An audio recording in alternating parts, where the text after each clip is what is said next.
Hello everybody, how is it going? FC Racer here, and we are back with some more exciting Celeste action here. We've got ourselves quite the matchup today, folks. We've got Noble TGH going against Msushi100, and this is set to be a fantastic throwdown, if you ask me. Let's give you a quick rundown on the format. Of course, we got 3 races altogether. Each race is worth 1 point. The winner of the set is going to get an additional point. So we have 4 up for grabs here. If you guys give me a quick second, I will grab the handy dandy standings here. But it's looking to be pretty good. These guys have very good PBs, like pretty close. And yeah, it's really just up. It's up in the air. All right, give me one hot second here. I'm trying to find it. And I forgot what it's at. Oh, I'm foolish. I actually have this bookmarked.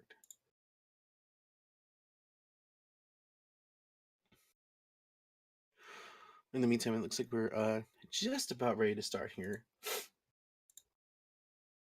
I hope you guys are having a fantastic Sunday afternoon. I know we have daylight savings time, and you know, I'm not gonna lie, I'm not really a fan. Definitely missed that hour already.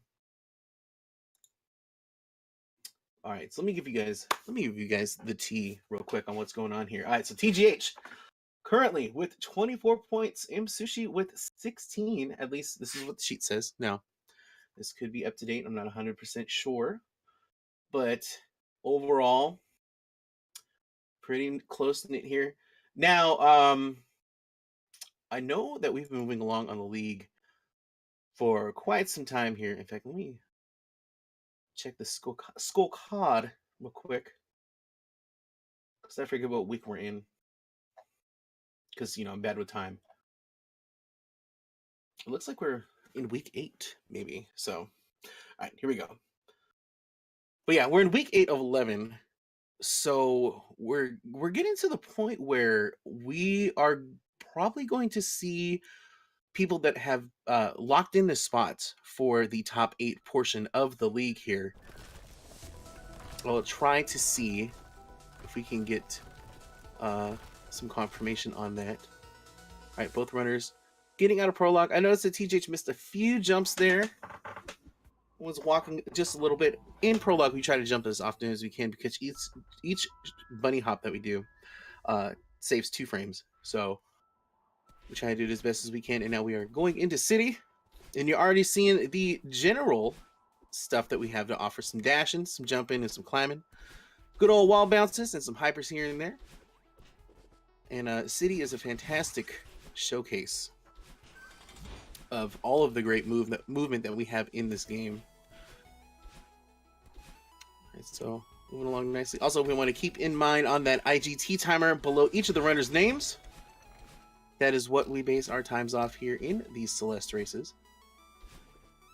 So far, pretty spot on. Looks like Sushi might be just slightly ahead, but we still have a lot of screens here. Oh, look at this. Got some synchronized. Let's get that Cirque du Soleil going. Oh, I spoke too soon. Oh!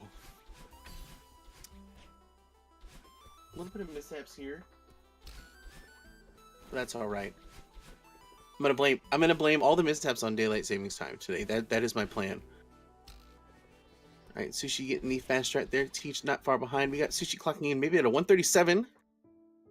Teach as well. Let me see here. 136.6 to a 138.1 as we get ready to move into old site.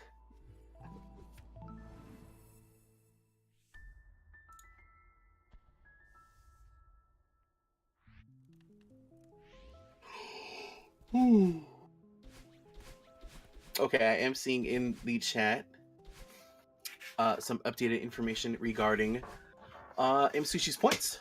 So thank you for pointing that out. So we move into the Dream Block activation for Sushi. TGH not far behind here. Getting some nice ultra strats there. You'll see another one here on Sushi's screen.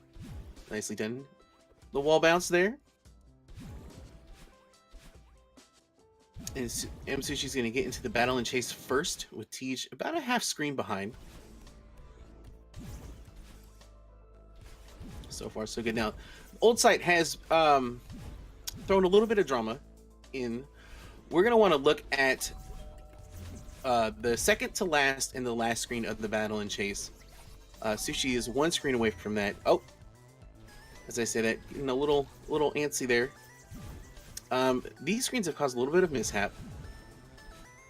All right, Sushi getting that ultra stride. Oh, Madeline just came up and was like, "Mwah, did you miss me?" He's gonna do that over again. It's gonna allow TJ to get into the lead, but he is in this room here with these 3 coin switches, also causing a little drama here and there, but not an issue today for Tej.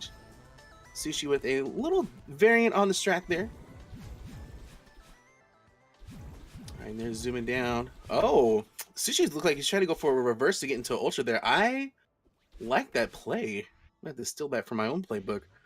But we've got Tej getting into Awake first. Now, Awake, there's no hazards here, but we have a lot of uneven terrain, so runners are trying their best to just get to peak momentum as they can, and just avoid anything that will just stop stop them in their tracks. So like springs, for example, slamming into the walls. Tej is going to come out with a 327, I think, and then Msushi now a 336. I'm going to double check though, because I kind of quickly glanced at that. Or 337, I'm sorry. Timer keeps going until the transition is complete. Yeah, Tej looking to be at about 10 seconds ahead as we run into Old Site. Now, this is where we're going to see a lot of action, a lot of drama in regards to the runs. Chapter 3, noticeably longer than the other 2 chapters. In fact, it's longer than both combined. We've got some hazards now. We got these dust bunnies. We got cycles to deal with, and we've got our first big tech of the game, which is the demo dash. Actually, you might have seen a demo dash there on Tej's screen. So, Sushi getting a little caught up there, but was able to recover nicely. So the main mission here for Madeline is she's just trying to get her way through this hotel because she's trying to climb this mountain, right? She's got to pick up a couple keys because, you know, every building needs to have some locks to keep people out or in, depending on what game you're playing. And we're just basically trying to move through. Tej grabbing the second one now. Sushi on his way for that. And then we're actually going to be meeting up with Oshiro yet again. And we're hitting a huge mess. Now this place, as the name implies, is super cluttered. Very small platforms. A little claustrophobic, you know? Maybe just a tad bit. But Tej navigating through very nicely. Sushi now ready to take part in this section as well. And once we get into the so-called cleaning portion of this, we have 3 different areas that we got to cover. The intended route for the run is crates, books, then towels, at least for any percent. In other categories, it's done a little different because they want to pick up a collectible that's also in the game. All right, so Tej is getting out of crates first, heading into towels. Sushi not far behind, about a screen difference between the 2 of them. So we're going to see an ultra here on Tej's screen. Oh, kind of, but still, that's a very nice strat. The book section has gone through a little bit of fine-tuning in the past couple weeks. There's a nice, that's that ultra strat there from Sushi. Doing a couple wall bounces too, just barely getting by those dust bunnies. Hello. All right, now Tej in towels. Now towels, known to give people a little bit of a hang up here. Oh, nice corner boost there. That strat is very clean. Also doing that nice dash there too. It's a very tight window. Wow, Tej didn't get the wall bounce though, but he's gonna make his way through. That's fine. Sushi also following up with those nice strats there. We're gonna see how he's gonna handle this room here. He's gonna get that wall bounce. He's going for it. Getting the fast cycle there. Very nice. All right, and just like that, Tej is in elevator shaft, and Sushi not too far behind. Got this coin room here, and then we're getting very close to the demo dash. So let me break this down to you. If you press down and dash at the same time, and in I think it's a span of 4 frames, you input another direction, Madeline is going to dash in that direction, but retain her crouching hitbox, which is 4 pixels high. And it just so happens that this barrier of dust bunnies here has a 4 pixel high gap that, as you can see, Madeline can swoop through. And if you play it right, you can get a nice little corner boost into the next room. So Teach making great progress. Sushi now stepping up for demo dash as well. Oh, just getting clipped there at the end, unfortunately. Got to try it again, but that's all right. Opting to not go for the corner boost there, as Teach begins his Oshiro section. Now, Oshiro, you can say this is a boss fight. He's basically lining up with Madeline, and at a specific point, he's going to make a mad dash, as we saw there. We're just trying to get away from him. You know, we don't want to get eaten. Just, you know, it's not a fun thing to have. You don't want to get eaten by a ghost. But in the midst of all that, we have a lot of obstacles in the way. We got those tendrils, which we don't really talk about, as you'll see in Sushi's screen here. Those tendrils, if you make contact with them after you break away, they turn into dust bunny fodder. So kind of can limit the space that you can navigate with. And Teach already out. Wow, 416. That's a really good time. Sushi on the last screen here. This screen, a notorious and infamous screen. So it's not bad now, but you know, as I said, we have cycles to deal with. This room is completely different if you take a death, and it's been known to cause some hangups because you basically have to adjust your strat. But that is not an issue for either of these runners today. And now Teach getting into Ridge here. We're going to see some good movement here. We got wind that is going to be playing an effect, but we negate that by using the dash there. Teach going for those super slick strats. I believe that is that strat was a part of the IL record, which was, I know it was held by Scrublord. I'm not sure if it's still held by him because I haven't been following up on that, so I apologize with that. But still, some very nice stuff here. Teach getting into Shrine. We're gonna see another spike jump here. Didn't really talk about it in chapter 3, but because it went by so fast. But there you go. And a couple more wall bounces here, bypassing some of the intended routes. And Teach is going to get into the auto scroller skip. Now this room has four different approaches. You have the intended route, you have the short hop, the hyper dash, and then the ultra. So you know, ultra being the fastest, but also the quote unquote most difficult. Teach makes it look very easy, which of course, you know, comes from lots of practice. And Sushi, again, not too far behind here. Let's see if he's going to go for this. All right, he's going for this reverse hyper strat. Like, again, Ridge has been there's been a rework, so to speak, on our strats. So there's some new stuff that's going on. It's looking very clean so far. But Sushi, not far behind. Also going for that reverse strat. Oh, he's gonna nail it. Nice. And then Teach not going for the coin block there, which you don't really have to do. It doesn't save any time. It's just a nice little thing you can do. All right, Sushi get into the second auto scroller. Oh, thank you. I see the confirmation in chat about the Ridge IL. Appreciate that. It's great to see that hasn't been changed. I have watched that IL video, and it is nuts. It's absolutely crazy. All right, so now Teach in cliff face. Oh no, Sushi clipping those spikes. He's going to do this room all over again. It's a couple second loss there, unfortunately. He's getting into cliff face as well. Now, in this section, the wind is at crazy pace, to the point where you are unable to walk. Like, Madeline cannot move forward unless she utilizes her dash, which negates all wind effects, as I mentioned. Ooh, look at this. Look at that strat from Sushi. Very clean. Oh, let's go. Okay, I see you. Nice. I'm seeing ultras for days on Sushi's screen. Wow, excellent work. All right, so now Teach is in Mirror Temple. So Mirror Temple, we're gonna see a break off on the route here. We actually dive into the B side for this chapter. And so the way it works is,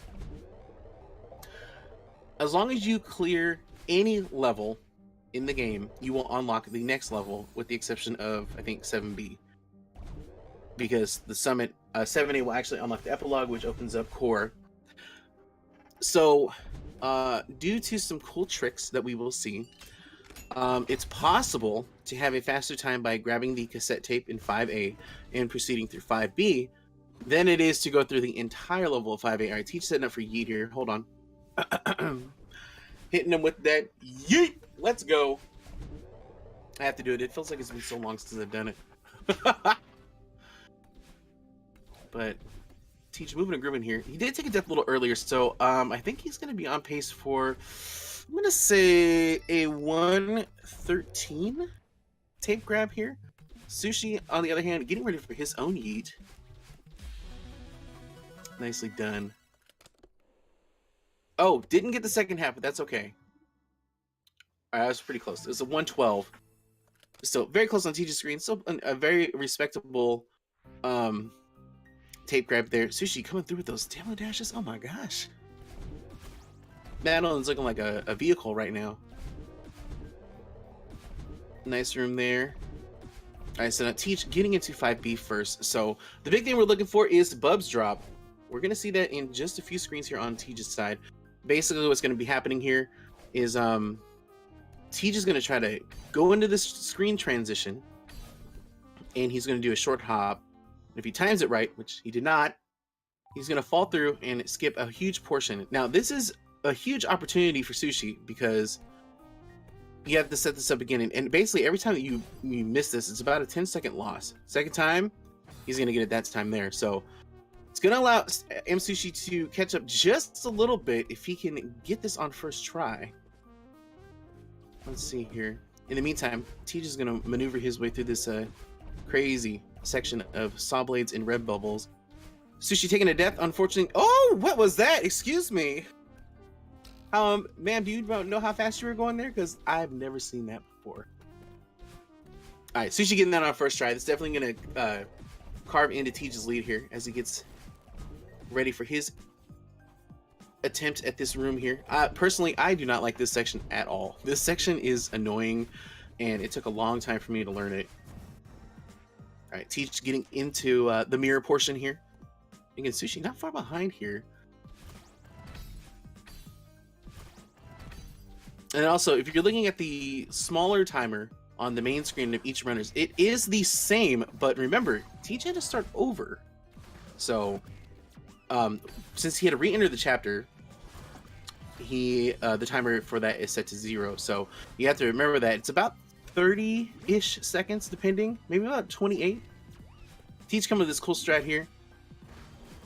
Just changing the game up there.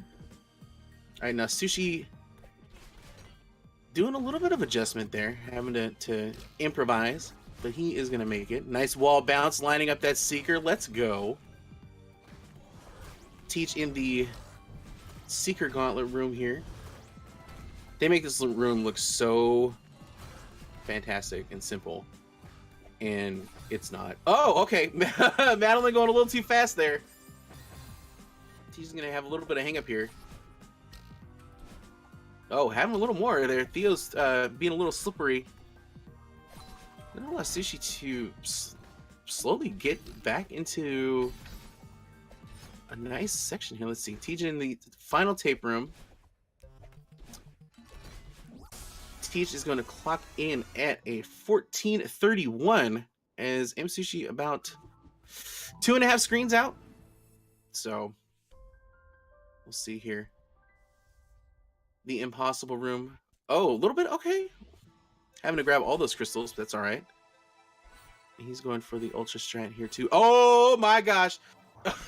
Oh no. Oh, nice imp. Oh my gosh. That was a beautiful backup there. Because those that section in particular, you know, the blocks go to the music. So you don't really get a chance to, like, you have to wait for the cycles, basically. So that was a very nice backup strat from Sushi Screen there. And again, I'm seeing in the chat some more information about that reverse dash jump. Thank you for supplying that. Shout outs to Ultra Marlin there, coming up with that cool strat. All right, so Teach in reflection was able to get leg skip. this chapter in particular, I think when you think of Celeste, this is a chapter that comes to mind, just because of like how climactic. That's what I'm looking for. Everything kind of comes to head. So, if you're unfamiliar with the story, I definitely recommend you pick up the game and check it out. It's a fantastic playthrough, as well as a fantastic speed game. Oh, Tej not getting the movement that he wanted there, so he had to improvise, taking a little longer. Oh, and there too, falling down a little bit. Msushi making his way through. Just seeing a few mishaps on Tej's screen, and it's going to give Msushi the opportunity to just slowly pick up pace here.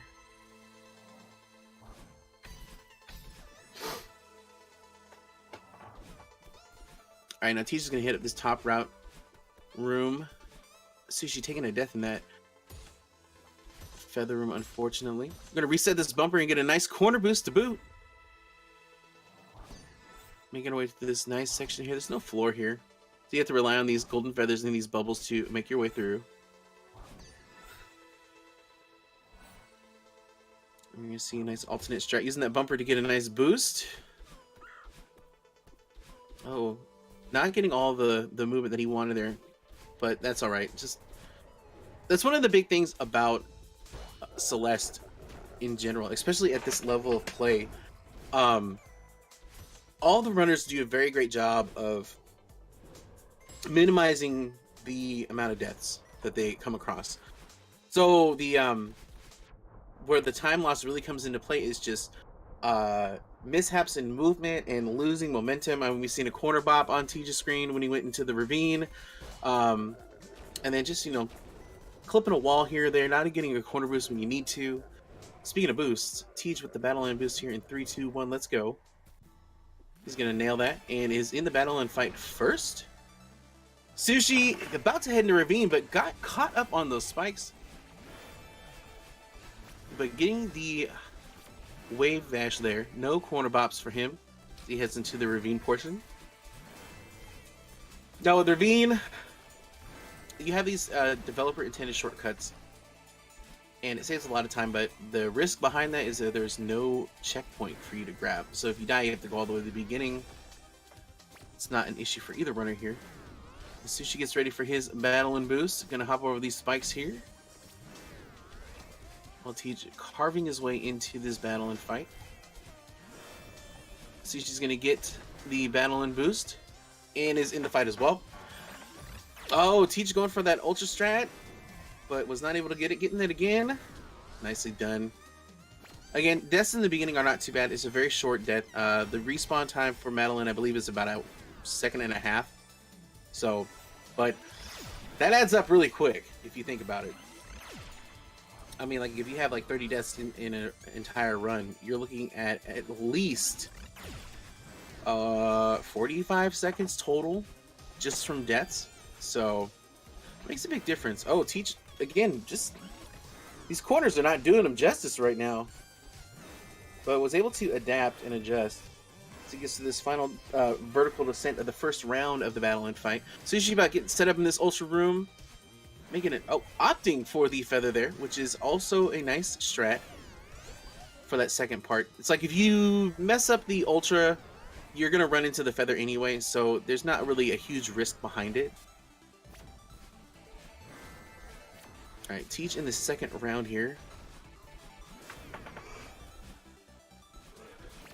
Msushi's making his way through. Just a few screens before he gets in the second round. Nice corner boost.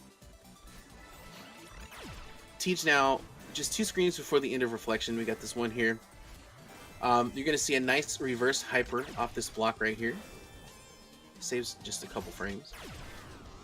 And now the final room. Now this room, Battle-In has been very problematic for the runners in the league here. Just this room in general. Oh, but just like that, was not able to get to the feather in time and had to go through the animation. So putting him on a death cycle is going to be a little... Oh, boy. Okay. Alright, he's out. Woo! A little dicey there, but he was able to make it through. We got Sushi now about 2 screens away.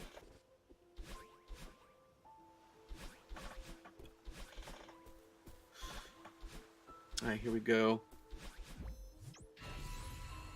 Tej looking to clock in at a 226-ish. And now we see that on Sushi screen, he's at around the same time here. Getting the fast strats here. Excellent job. I think he's going to probably clock in at maybe... It's going to be close to 221, a low 221. Maybe sub 21. I don't know. That'll be really tight.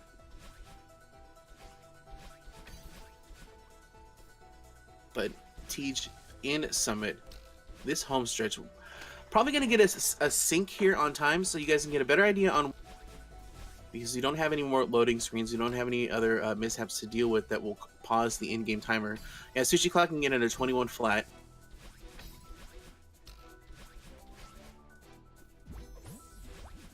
So we will actually, this is crazy. They somehow managed to sync up based on the time that they were during that loading screen. So we don't really need a sync now because the timers are looking pretty lined up. I've never seen that in a race before. So thanks to you guys' impeccable timing.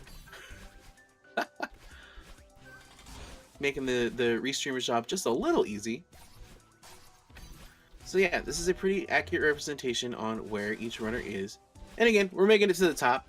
Got 3,000 meters to deal with. Nice ultra strat there from Tej. That was really tricky.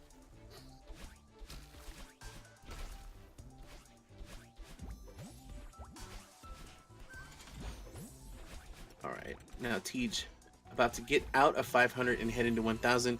Sushi about halfway through. You can go for that reverse hyper there too.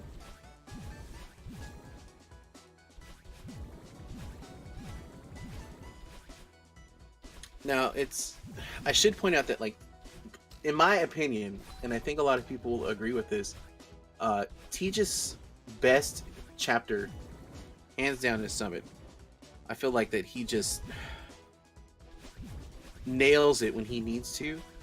And with that being said, it's gonna, like, Sushi's got to dig real deep. I mean, we've already seen a little bit of mishaps on Tej's screen in 500, or no, excuse me, in 1000 with that key room. So there's all those little opportunities is going to allow Sushi to just slowly creep up, but he has to play clean too. Unfortunately, taking a death there in this room, he's going to have to start this one over. As Tej heads into 1500. Oh, missing the key there. Oh my gosh, he tried to dash down, but he aided. That's not a word. Ate some spikes. Sorry, guys. But he's back into it. He's got to adjust here. Yeah, you have to adjust there because for some reason you can clip into that wall when you exit that drink block if you're not high enough, and it will result in a death. So nice observation from Sushi and having to adjust there, which, you know, lost a little bit of time, but it would have been worse if he tried to go for it and took that death. In the meantime, Tej barreling through, opting with the new strats there. I did ask him when I saw him do that. I was like, okay, that's a little bit faster, and he definitely guaranteed it. It's a particular setup. Also, from the looks of things, I believe Tej hit us with some new approach in the triple ultra room. We'll see if Sushi's going to go for that too, but right now, Tej is in at 2,000. Sushi coming with these fast strats. Ooh, let's go. Let's see here. Triple ultra room on Sushi's side. He's going to nail that. Excellent work. Look at these ultras. Woo! Tej barreling through the snowball section and going for... Oh! I think we got auto scroller skip. Let's go. Oh, nicely done. Super crisp. Saving even more time. Now, I believe Sushi's gone for this strat too, so we're going to see if he nails it as he's getting ready for his 2,000 here.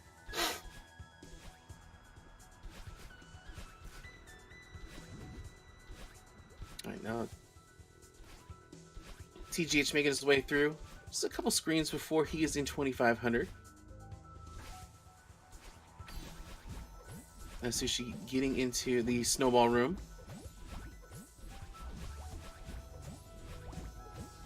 Ooh, nice bounce off that snowball. And Sushi is also going for auto scroller. Skip, skip, but oh! Clipping the spikes there. Let's try this one again. Nice. Getting through, easy peasy. While TJ's now going for that ultra strat off that corner boost. And making his way through 2500. This section goes by very quick. There's just so much like optimization that has been done, and the rooms are very short. Even the longer ones, like since we have those 2 dashes, just barrel through it. Like this one screen in particular that Teach is coming up to. Just we're gonna use that block up there to get some nice momentum. Oh, actually he's gonna opt to not do it and go with a different strat. Respect the play, of course. I just looked in chat. Yes, Rubaloo, that is true. It was yesterday. Thank you so much for the birthday wishes. I really appreciate that. And with that, we've got Sushi starting 2500, and we have PGH now about done. This last room though has been causing some drama, so we have to wait and see. It's not an issue for Teach as he gets into 3000. Sushi about to get into this long room. Excellent. And getting this key here, the double spike jump, which looks tough. It's really not that. It's not as tough as it looks, folks. I did not know that for a long time when I was running the game until someone explained. If you by default have 2 buttons set to jump, right? So if you hold down that extra jump button and then approach those spike jumps, it is a good percentage chance that you're gonna nail it there. I'm not gonna say it's free because mishaps can occur, but for the most part, I would say you're at a 97% success rate if you hold that jump button down. All right, with that, Teej now getting into the updraft. He's carving into this summit right now. Holy smokes. As Sushi is getting ready for his 3000. We've got 30 flags to deal with, as always. And then, of course, you know, we have the updraft portion here. So Madeline is a little floaty, but to compensate that, we don't have a lot of ground to deal with versus the downdraft section where there's just a lot of hazards in the way and lots of spikes.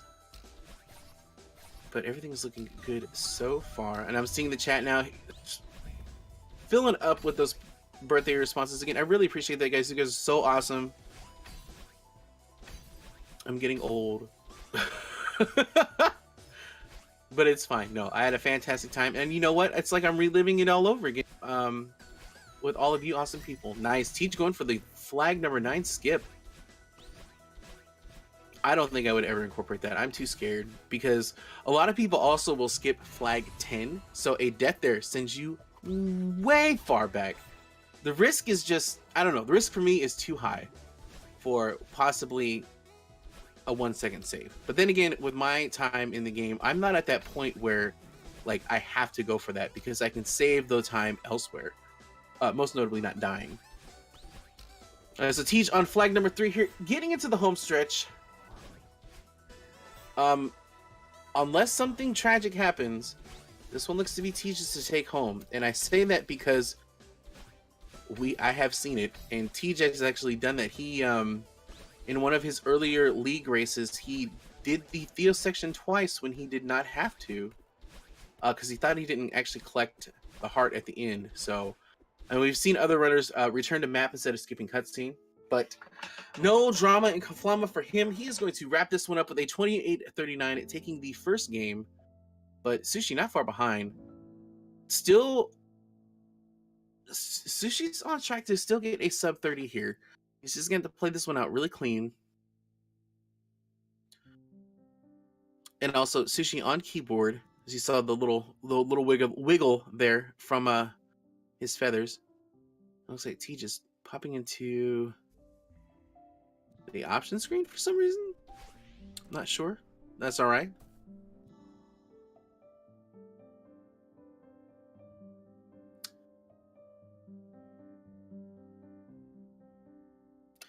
Eight deaths total for Tej. And again, Sushi in the home stretch here.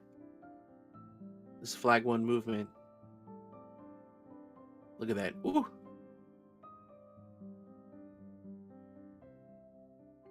Yeah, I don't remember if Teach had any deaths in the summit. There were some movement mishaps that had occurred. But Sushi's gonna finish up here. I missed the time, unfortunately. But we'll get that right here. Sushi clocking in at a 29-41. So again, Teach is taking this first game. Oh, excuse me. I am sorry, guys. The yawns are real, let me tell you. And I say that because, again, I blame daylight savings time. I'm blaming it for everything.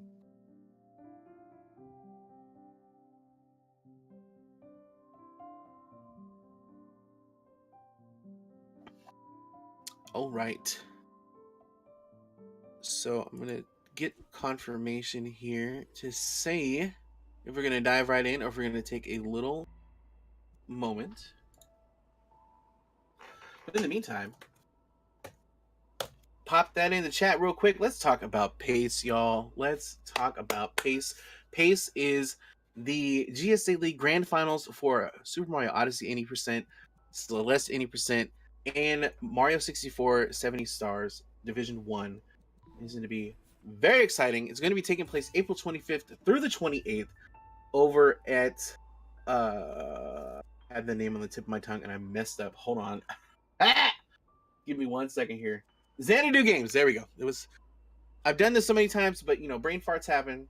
It's gonna be at Xanadu Games, Laurel Park in Maryland.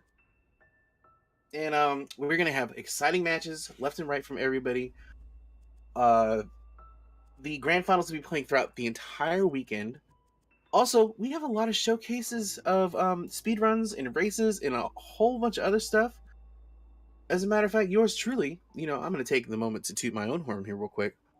I have a run myself, and I am running Celeste, y'all. I'm going to be doing the Invisible % race. Or it's not a race, but basically, there's a variant in the game, which anytime that Madeline moves, you can't see her. So I will be playing through any % with that on. It's going to be very exciting. Trust me, it's very hype. Or it's very problematic, depending on how things go. But again, that's April 25th through the 28th. And I hope to see you guys there. Registration is still going on. So, you know, click that link, get all the information that you need there. But we're going to see a lot of cool games. In the meantime, we got race 2 going on right now. Ooh. Ooh, sorry. Again, daylight savings time. Messing me up.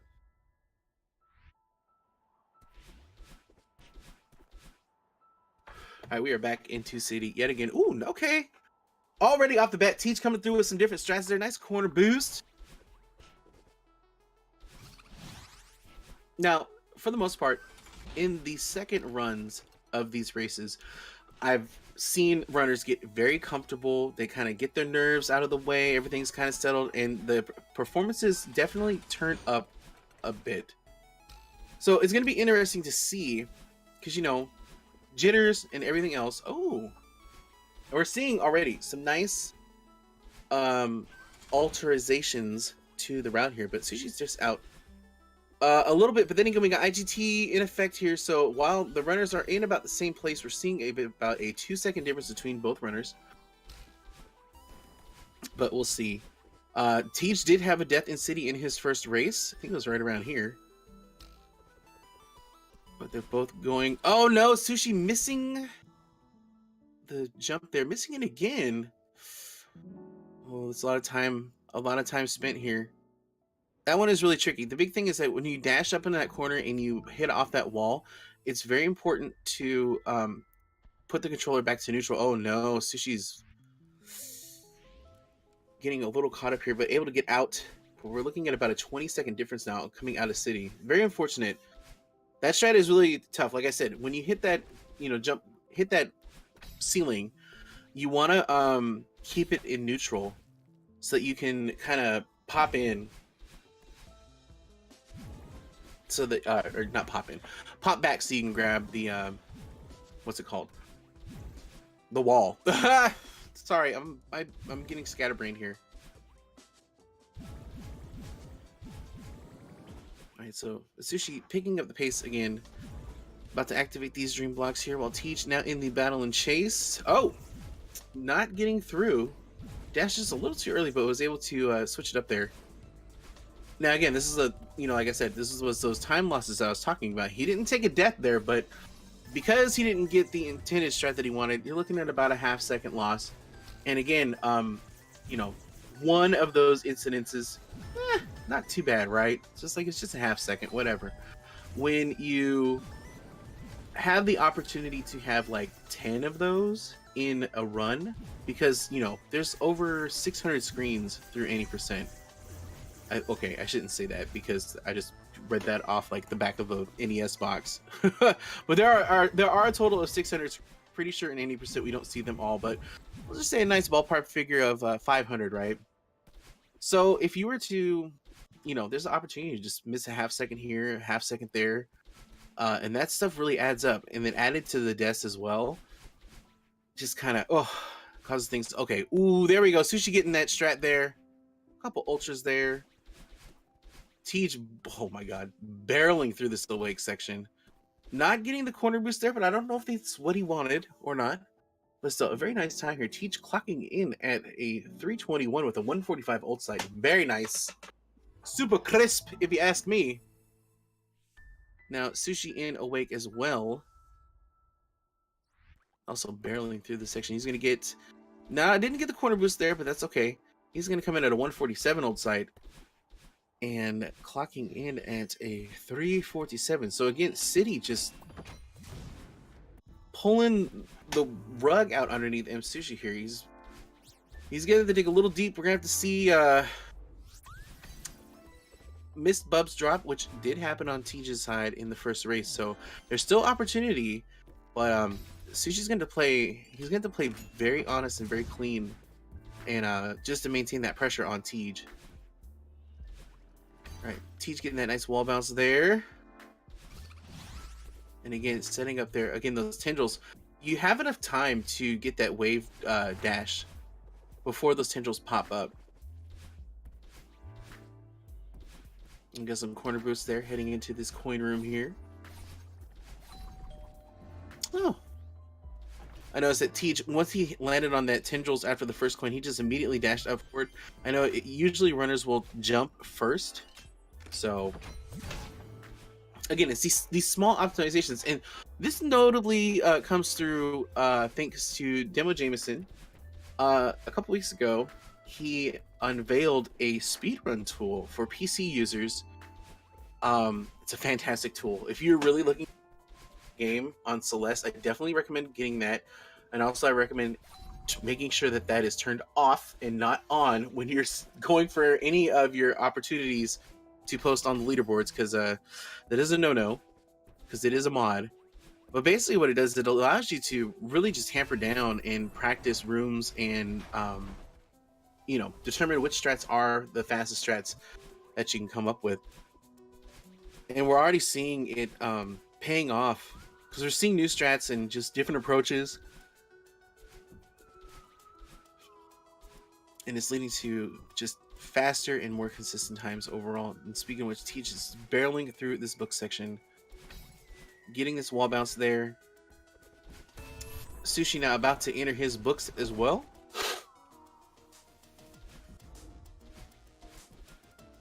And Teach now going into towels. Now, in the previous race, Teach got this nice corner boost. He's going to get it again, but in the last room, he didn't get the fast strat. He had to do a little bit of improvising, so we're going to see what's going to happen here. Getting the wall bounce. Nice, he got it there. And the nice corner boost, too, to save about a quarter of a second, maybe. Just eyeball. It's like if I was cooking. Can't give you the accurate, proper measurement, but kind of eyeball things here and there. You get the gist of it, you know what I mean? And I teach an elevator shaft. Oh! Having to improvise there didn't get... Yeah, that was nicely done. And now Sushi plowing through, grab his key and get ready for his elevator shaft 2. We got Tej getting set up for setting up for a checkpoint list demo, and again that corner boost, nicely done. Let's go. Well, he's getting to Oshiro at about a 327. This is gonna be a crispy time. He got a 416 last time, so we'll see what he's gonna get here. Now Sushi opting for the checkpoint. Respect the play. If you fail this demo without that checkpoint, you're looking at about an 8-second loss, because you don't get put right in there. You actually have to go all the way back to the beginning of the screen. So it is a high-risk move. Ultimately, it saves about 2 seconds. But now, Tej about to enter the final screen as Sushi starts. Oh, ooh, hello. Using Oshiro there to get a bop and squeezing out an Ultra. Sushi, my dude, coming through with the super aggressive stress. I like it. I like it a lot. Let's go. And all the while that was happening, TGH coming through with a 410. Yowzas. Oh my gosh. Alright, so Sushi looking good so far. About to head to this room with these dash crystals here. This room gave me a lot of trouble in my casual playthrough, because I couldn't wrap my head around it. Let alone this final room.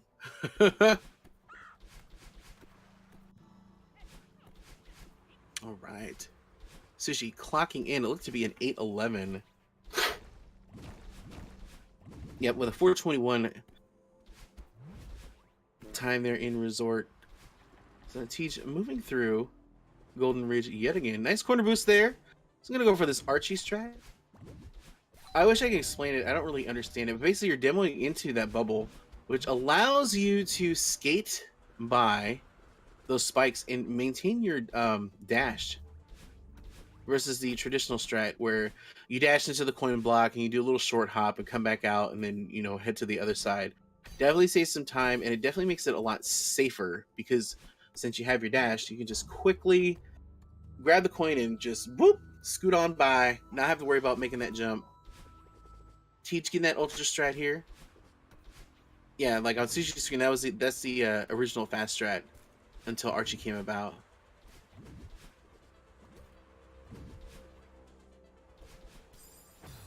Oh, Tej taking a death there, not getting his dash back, but that's all right. Again, early screen, quick death, no issues, no drama.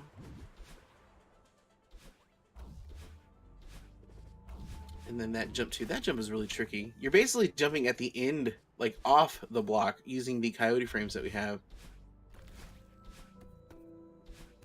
Wow, Tej is moving through very nicely. Sushi as well. I haven't really seen any mishaps on Sushi's side here. We're gonna see him go for this nice setup here into the reverse hyper. Nicely done. Alright, Tej in cliff face at a sub 2. Woo! Yeah, this is a really it seems pretty good. It's hard for me to gauge it because I don't get into cliff face until about 225. Like if I get to cliff face in 225, I'm looking to be at a very nice approach.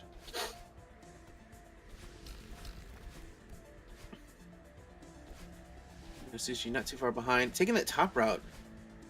I like the move.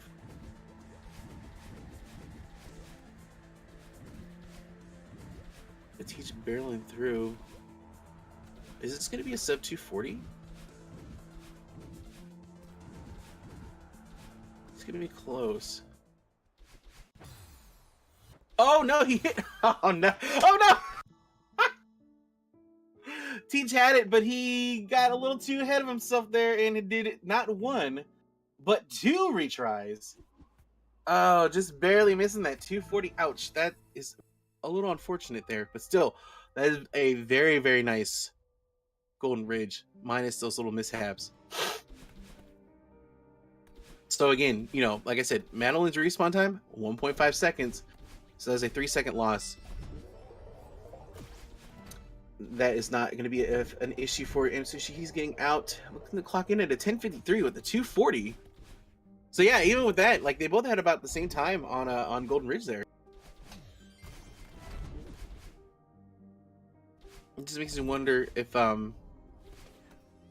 that's going to be just kind of lingering in Teej's mind as he's going through this race. I highly doubt it.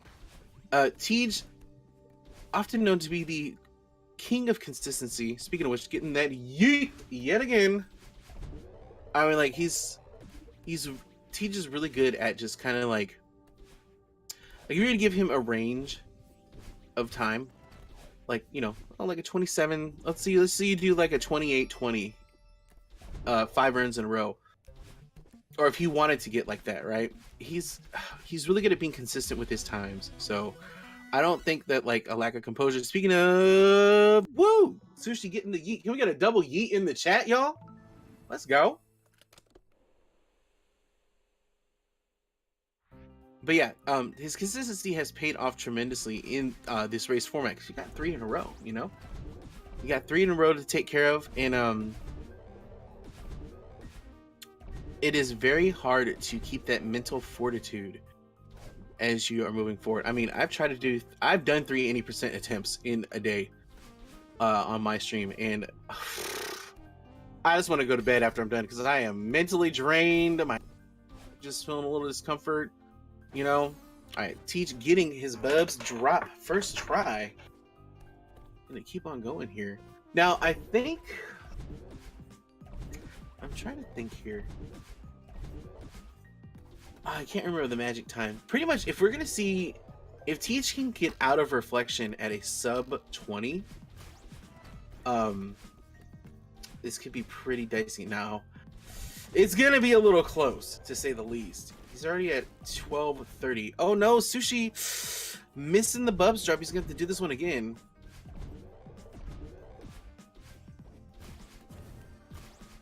Wow, nice movement for those switches there. Teej getting into the mirror. Sushi getting his bubs drop on the second attempt.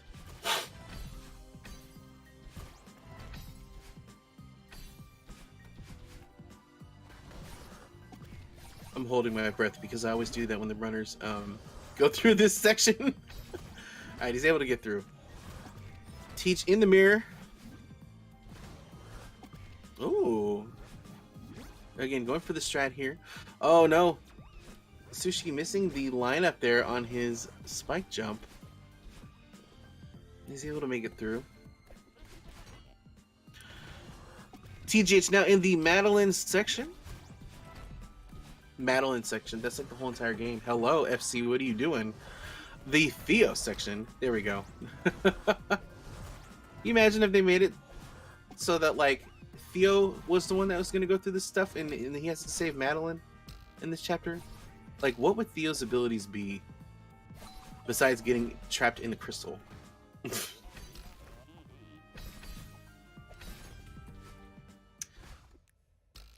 Alright, Teej making his... Wow, this is a really good time. 221. Very nice. Sushi now not far behind, about to get into his Theo section 2. So we're going to look at Teej's time here again. It looked like it was a low 13 minutes, if I'm not mistaken. Let me see.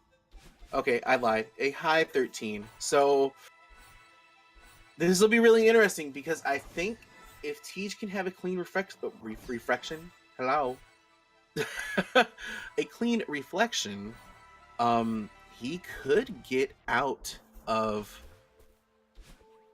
reflection at a sub 20. So this will be really interesting. We're going to wait and see. Sushi now. Oh no! Yeah, now he has to wait for the cycle. That backup strat though, I'm gonna take that because I die in that tape room a lot. Sushi is gonna clock in at 2:13, but remember he had to start over. So I'm gonna just tack on 25 seconds. So a 2:38 altogether. Still a very great time.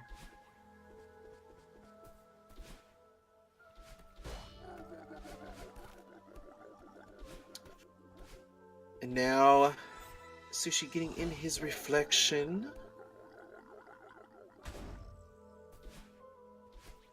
So I'm trying to reflect on Teej's first race. Y'all see what I did there? I know. Groans in the chat. I'm not gonna blame you. There were little mishaps, so they're getting cleaned up here. For example, these two screens, he had a little bit of a hang up. They're definitely clean this time around.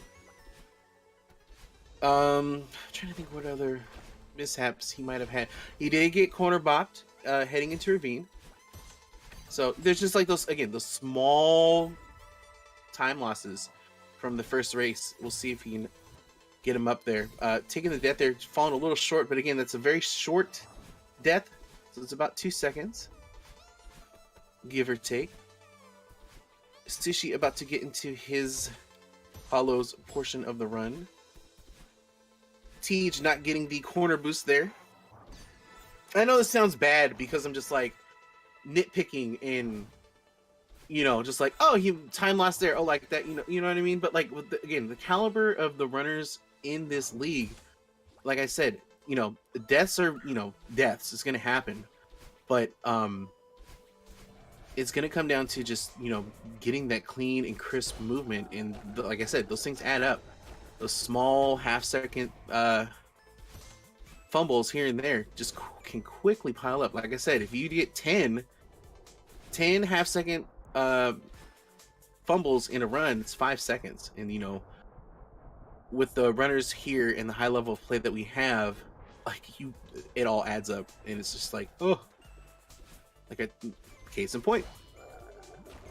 But also, teaches this ability where, like, if he has a mishap that kind of happens, and he it's like, oh, darn, I missed that, and it's going to cost me a half a second. He manages to sneak it in and save it somewhere else.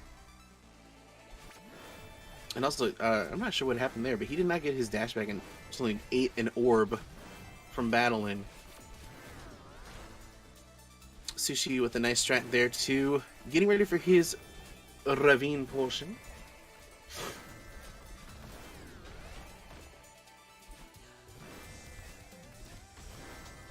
But now Tej in the knee deep in the battle and drama. Sushi gets into the ravine. 1, 2, shortcut time. Getting that third one. I always get anxious because you have to do a little shake and bake there to get through that part. But he's going to get through it very easy.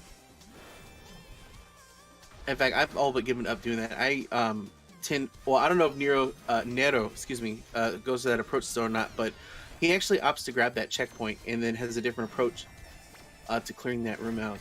Sushi batting up for Battle and Boost. He's going to get it. And he's about to embark on his incredible journey.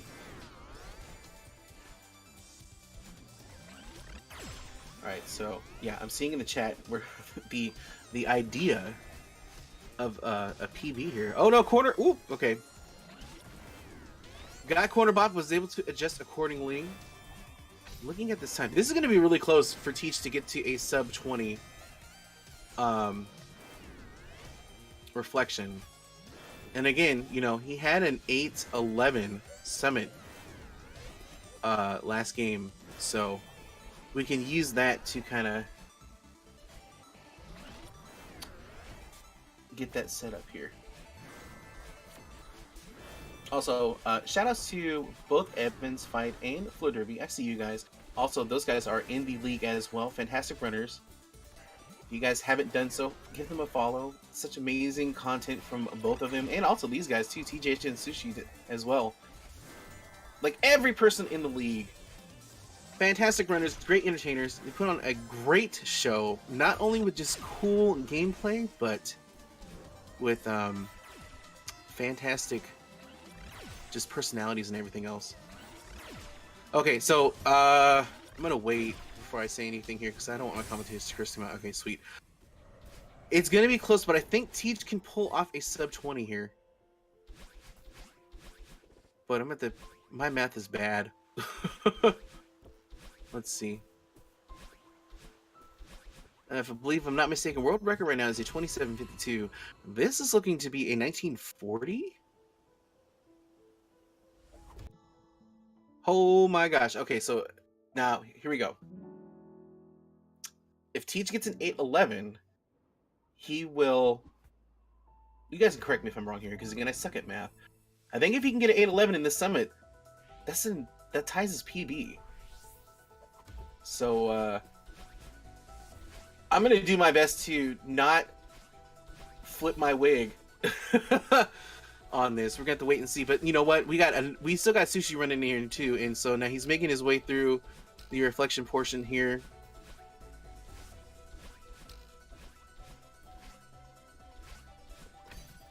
And he is out as well. He looks to maybe get a sub, definitely sub 21 here.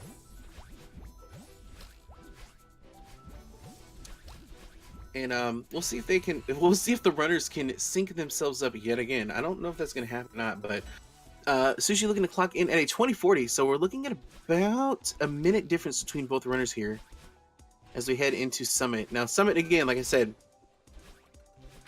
everybody has just worked their butts off to get through this chapter, so it's really hard for runners in the league to make that breakout play where, you know, they can come back.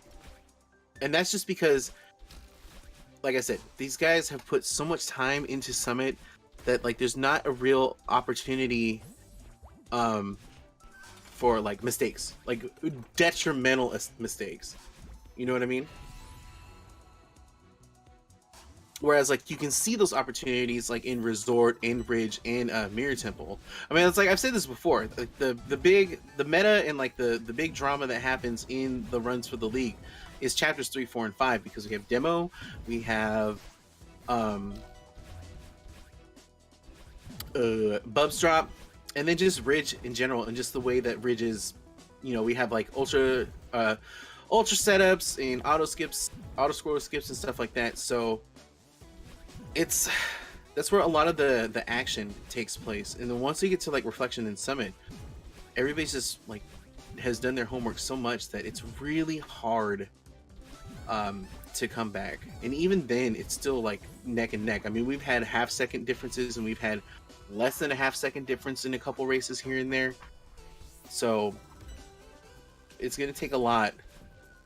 And I know that Sushi's capable of just continuing to stay on the heels, but like I feel like since Tej knows where he's at, I think he's really in the zone right now, and very well we'll go for this. Nice wall bounce here, new strats, let's go. Watch this. I regret saying that. Okay, I don't. Whew, I'm trying my best, chat. I'm getting nervous because Commentator curse likes to rear its ugly pizza crust eaten face around. I'm talking about myself, of course, but whew, I don't want to be the one. You know what I mean? Oh no, Sushi not getting the jump out of the dream block there. Gonna have to do that room over again. All right, heading into 1500. Tej now about halfway through 2000. He's gonna go for auto scroll skip again. Getting it again.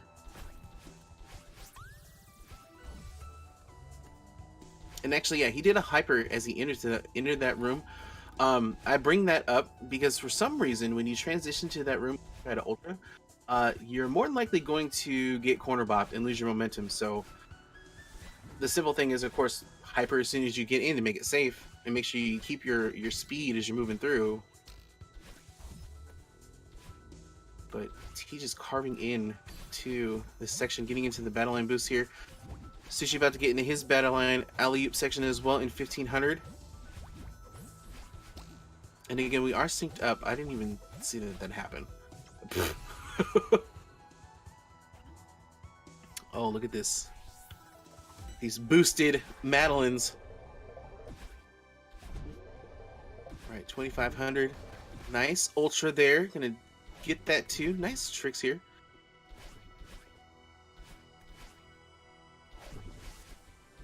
Nice long room. Sushi now in a long room too for 2000 here. He's gonna use the snowball. Not this time. Teach getting the key skip. Sushi going for auto scroller skip here.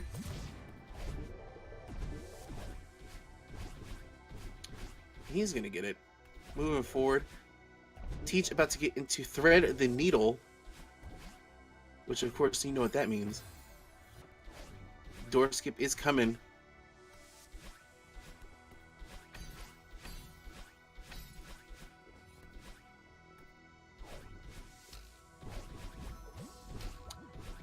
Okay. Both runners are they're just about on like kind of on the same pace in their respective sections. Like Teach is about to get out of battling and heading to 3,000. Oh my gosh. Okay, this is getting real serious now. I'm looking at that clock. I will not. I'm seeing in the chat too the pace that Teach is on right now. I'm not gonna really know until he gets to flag number 5. So I'm just gonna hold tight, and I'm going to do this right now. I'm gonna do my very best to try to be as composed as I can be, no matter what happens. So please bear with me, y'all. Sushi getting the key skip. Teach having a death, but that's okay. Getting through the second portion here. About to get ready for flag number 20 and getting ready for this updraft. Sushi getting into thread and needle. He's gonna get it. He's on the door skip, hitting those demo dashes too. Let's go. Just carving through that section. Teach now in updraft.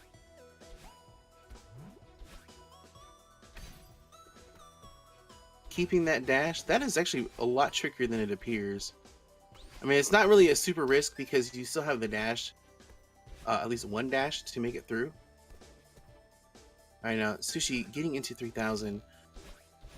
Teach on flag number 13. Getting these final locks here. Getting into flag 12.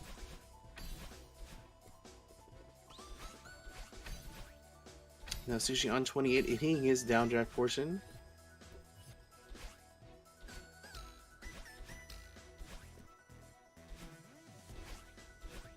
Doing that flag 9 skip. He's gonna get it.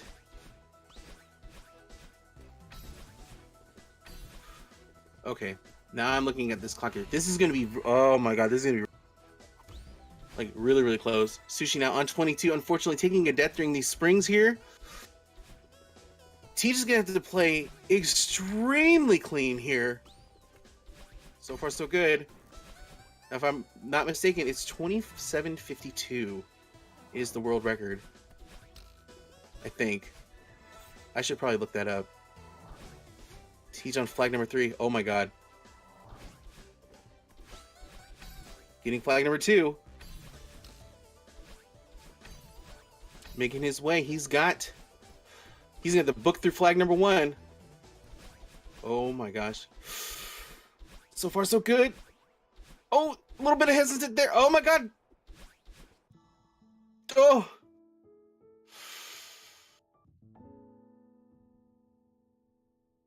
I don't know.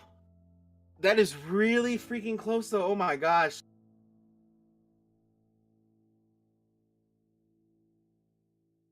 I have to look. I have to look now.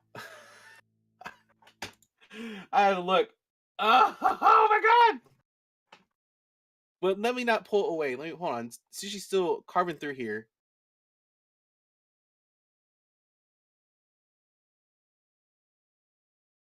Yeah. Oh, okay. Off by almost a second. Holy. Oh my gosh. Y'all, that was nutty buddy. Nutty butty.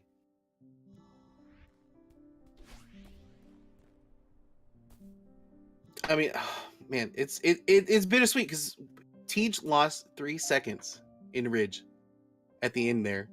So that was like guaranteed. I mean, like I wouldn't. You're not even counting like the death that he had at Summit or anything else like that. But still, like, oh my god, come on, let's get real. That is super bonkers run there on Teach's behalf.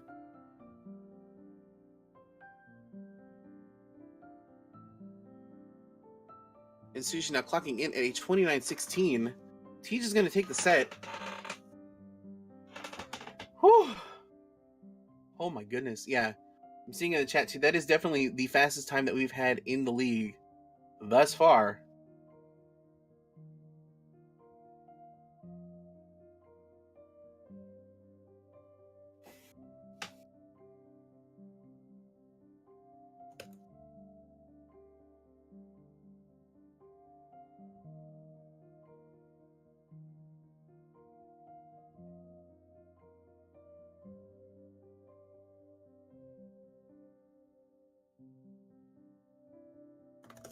Sorry, I'm typing.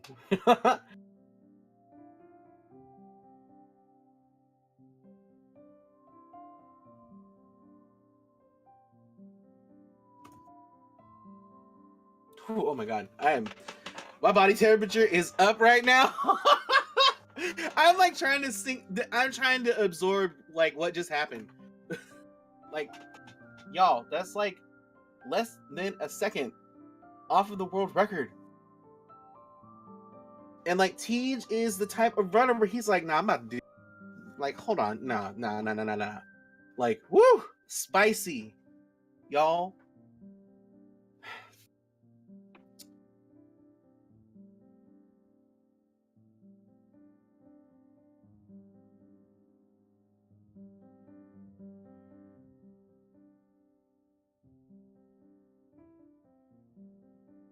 Whew.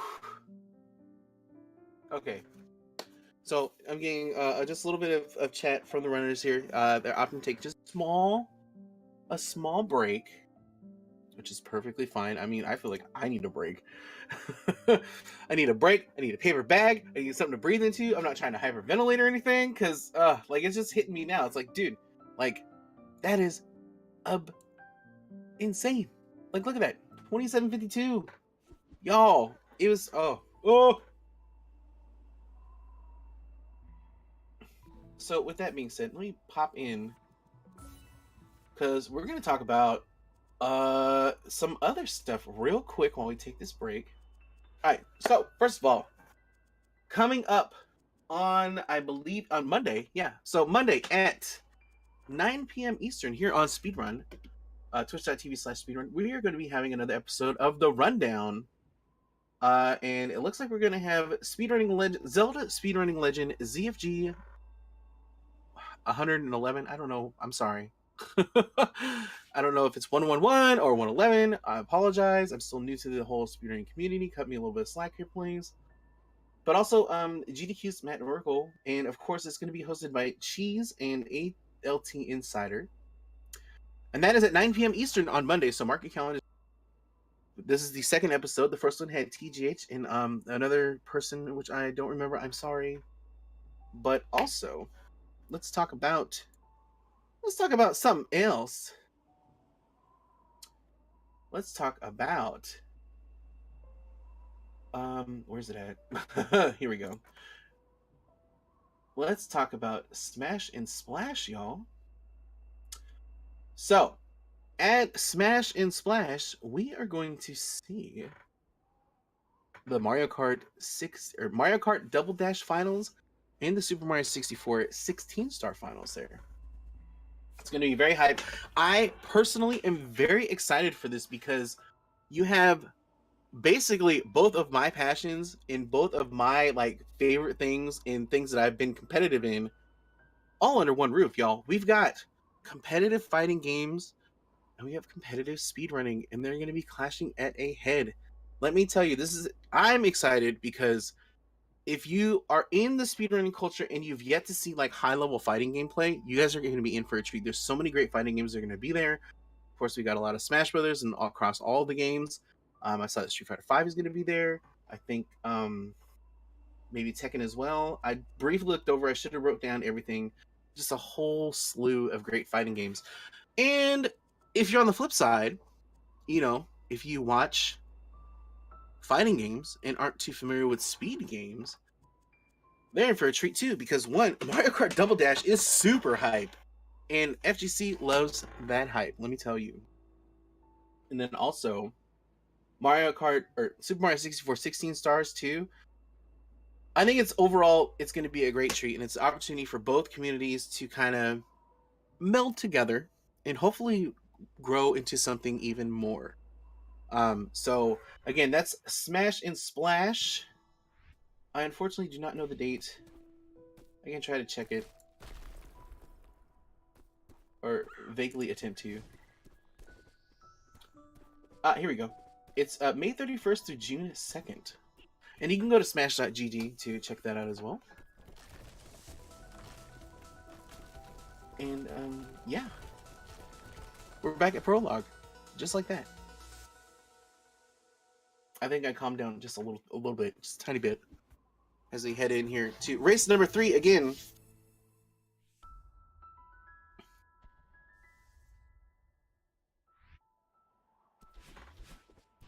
All right, now we saw Teach kind of go crazy. Yeah, there's that corner boost again. Wow. Like, I don't want to jinx it or anything, but I feel like Teach is definitely going to try to push the envelope here in this final race again to try to take that to PB. I feel like he's really going to push for it until, like, you know, he knows for certain that it's like, oh well, nope, it's not going to happen. I just hope that he remembers to breathe, because I almost forgot, and I'm not even running the game. But you know, Sushi's gonna put up a good. He's gonna make it work too. You know what? Let's get PBs across the board on this final game. Let's go. And actually Teach snatching to death there. Oh no, Sushi again. Oh, okay. I 100 respect this play right here, and I think that's a big thing across the board anywhere. Like particularly speedrunning, it's so easy, and I mentioned this before in a previous race. It's so easy to get really stubborn. It's like, no, I know how to do this strat. I'm gonna do it because I've done it millions of times before. Sometimes it's just worth, like, okay, let me just go ahead and do the intended route or a slower strat, just so I can get past this room, because it's very easy to just get caught up in that drama. And then next thing you know, you're down by like 2 minutes or 20 seconds or whatever the case. I mean, like, that happened to me in one of the races in a previous tournament where I was super stubborn about a particular room, and I spent 3 minutes in that room trying to clear it out. And again, this is when my PB was like not sub 40 at the time. So, but it's just a nice little pro tip, especially in a race setting. I mean, like, I feel like if you get to a point where you, in a normal situation, you would reset, I would be like, okay, well, if I'm going to reset, let me just go ahead and just do the intended or a slower strat, because you can't reset in a race setting. I mean, you can, but usually that's a disqualification. So, Teach barreling through this last section. I have not. Oh, what was that? He did not get his dashes there. It's kind of weird. Able to improvise, but, you know, small time loss there.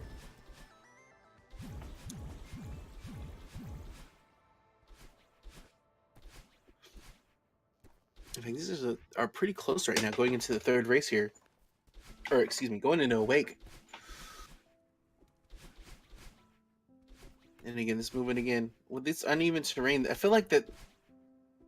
I almost feel like that there should just be an awake category on speedrun.com where you just run awake and then just put it in, right? All right, so Teach leaving Old Set at 325, Msushi at a 332. And Choco Mantis, thank you so much for the Twitch Prime sub, and enjoy those fabulous emotes that we have. I'm actually a huge fan of the GG and the Madeline Poggers. And also with the 2 months, let's go. Glad to have you around. Appreciate that.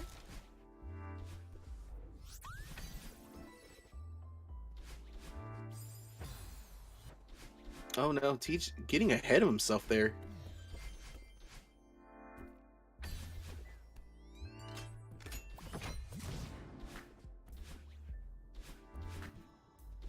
No, it's kind of weird because like you guys, I seen the notification right when it happened, but it's not going to appear until about a minute in. So it's not that I'm late. It's just that there's a little bit of time difference between when I see it and when you guys see it. So,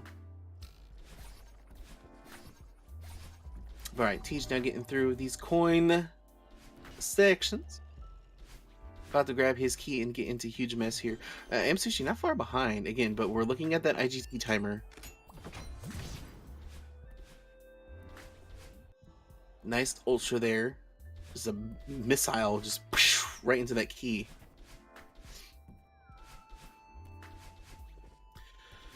All right, this is an excellent run through on huge mess from Tej.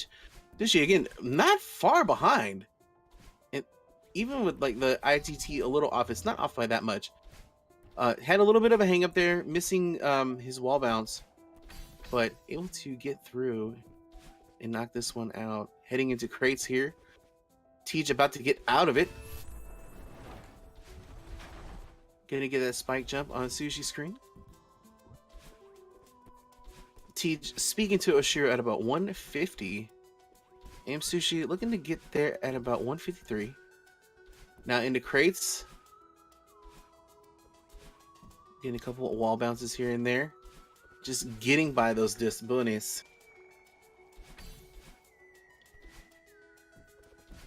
This pretty face. I already forgot what Tej's time and what Sushi's time was coming out of resort. I can't remember. I think TGH had a 14, if I'm not mistaken. So we're definitely gonna want to keep tabs on that. Oh no, didn't get the corner boost there, but I'm actually really impressed that he did not dash into death from that. Oh no, oh my gosh. This last room giving a little bit of pain and suffering. Sushi also kind of getting a little bit of, oh, woo! Okay, I wasn't ready for that. I thought that he like flipped off his grab button was impeding a certain death there. Again with those backup strats, my gosh.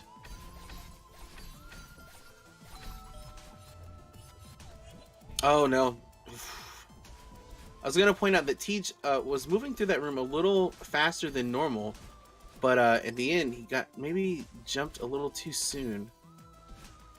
We're gonna see if Tej is gonna go for okay, he's not. Okay, so I think just based off of the play, Tej might feel that he might be just out of reach, at least right now. Unfortunately I don't know where his time save is on his PB. Alright, Sushi running into some hangups here on demo. But like I said, Tej went for the checkpoint, so I feel like he might think he might not be able to get it. I mean, we'll have to wait and see. He's playing a little safe versus the second race. And I also believe that Tej does have his splits up when he's doing his races as well. Obviously, they're not visible on the screen, but you know they're there. So yeah, Tej getting into the final room. Oh my gosh. Tej now on death cycle, unfortunately, getting a little low on that dash since didn't hit the spring like he normally does. Having to modify the strats just a little bit, but he's out at a 428. Sushi now on the final screen too. Keeps this up, I'm gonna say 442. Okay, way off. Jeez. Don't put me on the prices right. I'll go over every time.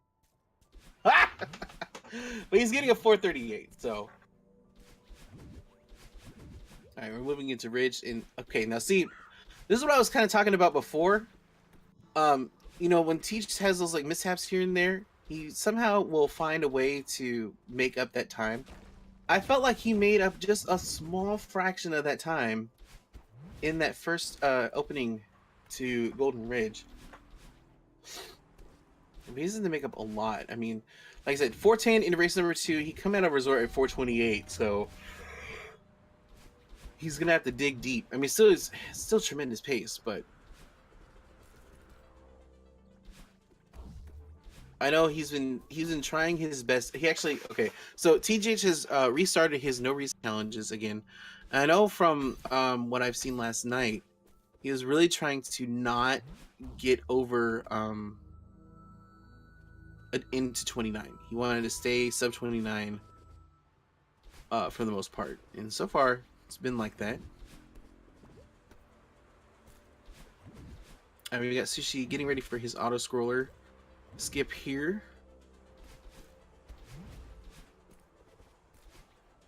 Again, Teach going for that reverse hyper and able to get to that bubble, saving just a little bit of time there, but not getting the height off of that block, so he's going to go for a backup strat. Getting ready for the second auto scroller here. Oh, actually didn't grab it. Okay, that is a thing that can happen.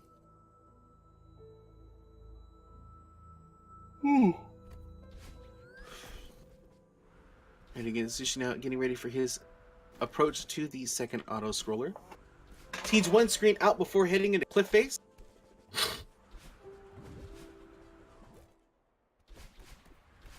Right, he is in it. High winds come at you. Do your worst. That's probably what Madeline's thinking. And again, Sushi going for it. That great looking top round. Oh no! Whoa! Taking a death in that room. That was, I didn't see if he just off to retry or if he ran into the snowball there.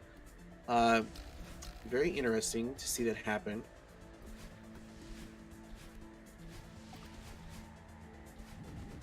He's going to get that ultra strat and fly right into that green bubble. Oh, okay.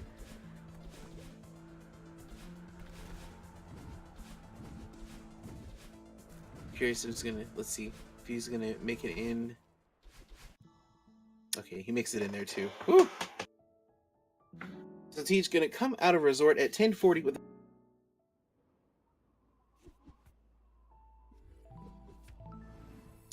And actually Sushi also with the 243. So again, both runners keeping pace with their golden bridges. Because Sushi also had a 240 in the second race, and TJ did as well. As we move into Mirror Temple.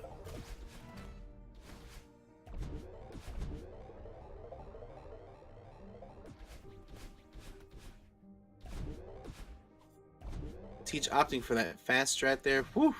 Just barely getting by those saw blades. And Sushi landing that ultra and getting ready to grab his key as well. Going for that fast strat. He's going to nail that. Let's go. Teach getting set up for yeet. Third time's the charm, y'all. Let me do it one more time for everybody in the chat. Teach coming through with that yeet. Let's go. Can we get another double, though? We're about to find out. Oh, a yeet. Just a little bit. All right, Teach in tape room here.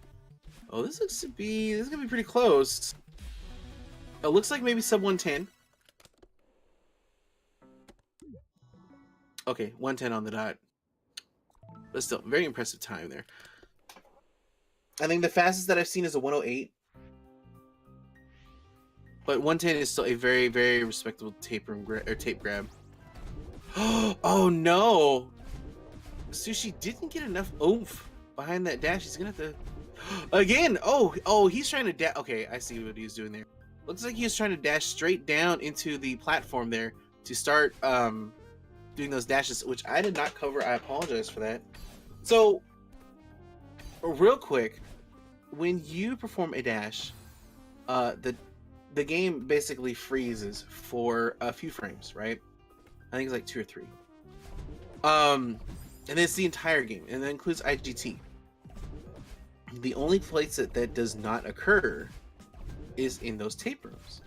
So it's possible to dash repeatedly and slow the IGT timer down while waiting for those setups there. There's a few tape rooms that do it. Chapter 2's, you got a section that you can set it up for. I believe Chapter 7 might as well.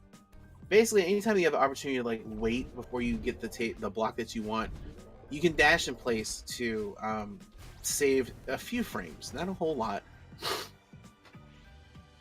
But you know, that's we about that life, so. Alright, so T's now in the mirror.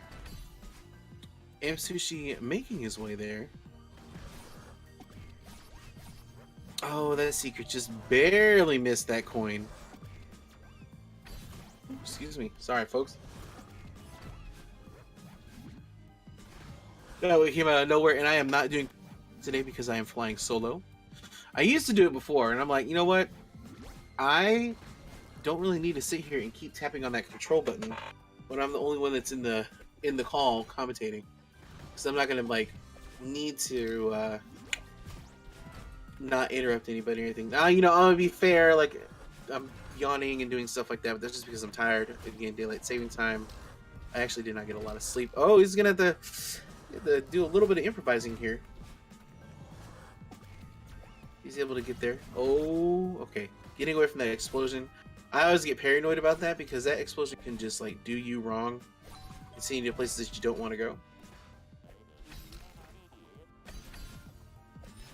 And so Teach about to get out here. Barring any mishaps, it should be 2:30. Okay, very close. 2:29. So Teach getting ready to go into reflection. Sushi now grabbing Theo. Oh, he has to go back and get the coin though, but that's alright. Going for this impossible room makes it look so simple. And that room is actually not that bad in comparison to a couple places. Like the tape room, that room I don't like at all. And again, it's an illusion. So I read this somewhere. Don't ask me for the source because I can't remember. But Matt kind of pointed out that like the more stuff that is visible into a particular room, the easier it actually ends up. It's like a, you know, like kind of an illusion, so to speak, where it's like this room, you don't have a whole lot. There's still spikes and everything. But let me see. Let me try to find a room as an example. Let me think. I mean, like this one, because to counter that, like rooms that don't have a lot of stuff in them, they tend to be a lot harder. And you know, against that illusion, where well, there's not a lot here, can't be that tough. And it's like actually, it's a little harder than you would expect. Versus a room that has a lot of stuff in it, and you're like, oh my gosh, how am I gonna get through? All I see spikes everywhere. And it's really not that bad. And you know, it's just a cool little design choice from Matt Makes Games that I like. TJ's having a little bit of problems here trying to get this over that time. So again, that's out of the 3 races, TJ's had hangups in that particular room twice. He's gonna make through here. Again, these bumpers tend to not play nice at times. They're really good at that. Teach now getting ready to go into top room. Is Sushi now getting through? Oh no, oh my gosh, that corner bop has been real all race long between both runners. And that one in particular is really bad because you just had that bumper there too, and we don't want to deal with it because there's no RNG in the game. But if there was an object that would be close to RNG, it definitely would be the bumpers, because they kind of you know, like you see those ones on Sushi Screen where they kind of sway a lot. But if they're just stationary, which I think you'll see on, you'll see actually on Msushi Screen here. Like even though they're in the same place, they kind of move around just ever so slightly, and it's very easy to not get the hit off of that you want.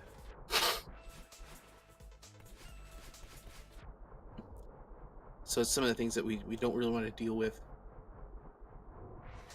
Alright, Teach getting ready for his battle and boost.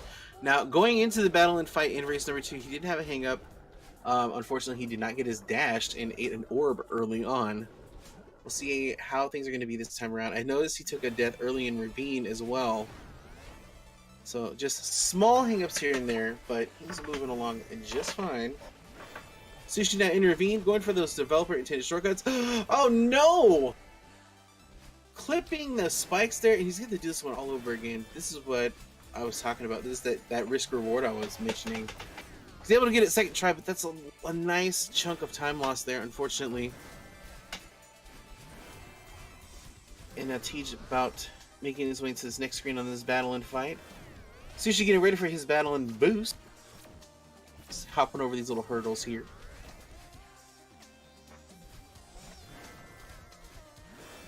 And he's going to nail that and get into battle and well.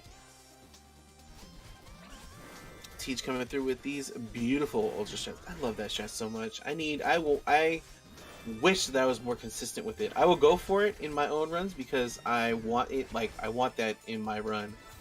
But it's not always accurate. And it's gotten to the point now where like I can't even think of how to do that room like the old way. So it's been embedded into my brain. Alright. Both runners bonking into battle and making things happen here. Again, like the battle and fight is so optimized that by the time we get into like the third race, I don't really have a lot to contribute in regards to like game stuff, except for like, you know, we're talking about random trivia about the level design and stuff like that. Actually, you know, one thing that I haven't mentioned, and I probably should as we continue through these battle and portions. So yeah, the Kevin blocks, right? That's Kevin from Powered Up Audio. Shout outs to those guys. Sound engineer extraordinaire, and also really chill streamer too.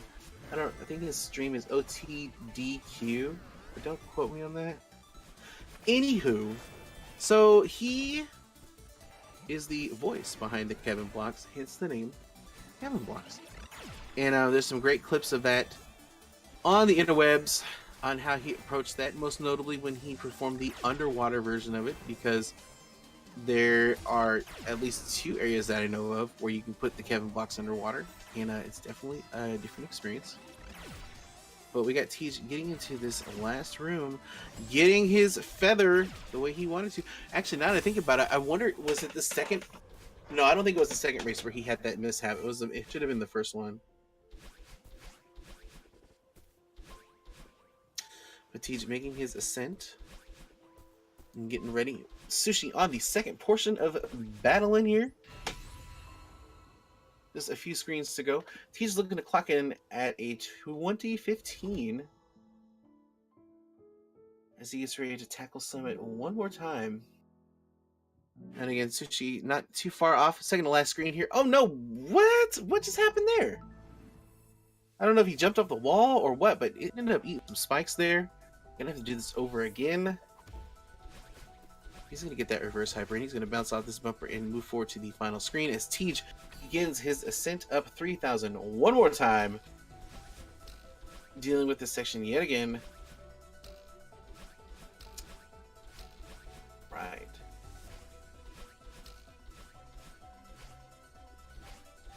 And now Sushi out of reflection here, leveling it up and do ascent out of this hole in the ground, so to speak, which, you know, you have to figure out how Madeline got into the place from playing the game. I'm not gonna spoil it for you. I wouldn't do that to you guys. And also, I've already spoiled something for one of my friends on accident, so I've hit my unfortunate quota of the week. But now Tej battling his way through 500. I'm sorry, I'm getting ahead of myself. As Msushi touches down at the base of the mountain here.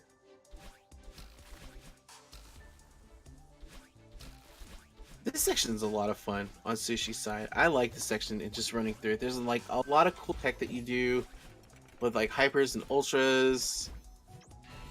And then just making it real clean, using those springs and the dash crystals just kind of like reset yourself with like nowhere to rest your laurels anywhere. But you know, these runs make it look so easy. Super easy. All right, Tej now in no, not 2,000. Hello, 1,000. Getting through these dream blocks again. This is also a fun section too. I mean, like, oh my gosh, Summit in general is just so much fun. It can be infuriating at times because, you know, deaths can happen, and they will happen. But just like the movement and everything else is such a blast to do.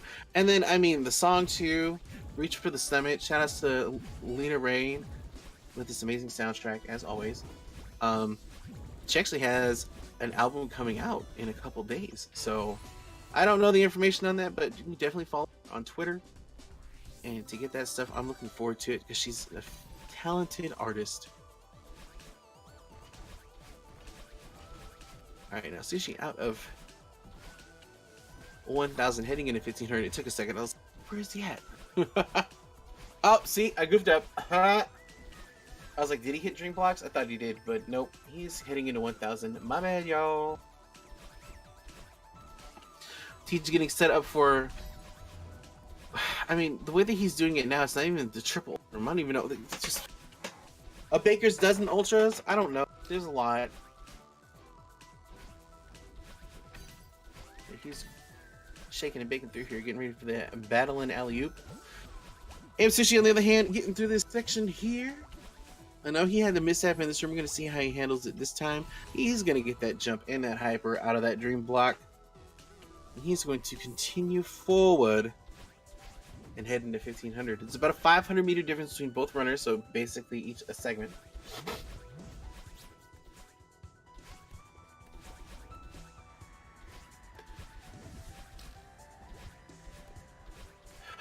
Actually, I'm looking in chat too. Yeah, that race, I don't think that has not happened. That actually is going to be a very, very good race to watch. I feel like just out of nowhere, there's a lot of that are get closer and closer to the end of the season, and we head into the playoffs here. Now, again, I'm going to try to do my best to try to see if I can find these stats. Because, like I said, I think there are 3 weeks left total for the league. Excuse me. Whew. Like I said, we got 3 weeks left, I believe. So we're getting down to where we can start seeing who is going to make it. Now, obviously, it's not everybody, but let's see. The sheet is not. I think it's been updated just a little bit. I know some people in chat have mentioned that there's like some that haven't occurred. I haven't put in yet. But I see that Fleur Derby has 27 points right now with 7 matches. He had 1 loss. And then actually, yeah, TGH has 18 wins and 0 losses. But actually, you know, now if we incorporate this, it'll be 20 wins altogether. Or, I'm sorry, I messed that up. Actually, no, that is right. Oh my gosh, brain, please. Daylight savings time, stop messing with me. But yeah, Teach has a total of 20 wins, including the 2 that he currently has in the match, which also gives him 26 points altogether. So this is a strong outing, and you know, Sushi sitting very comfortably right now with 16 points himself. He's getting ready for 2,500. TGH about to get into 3,000.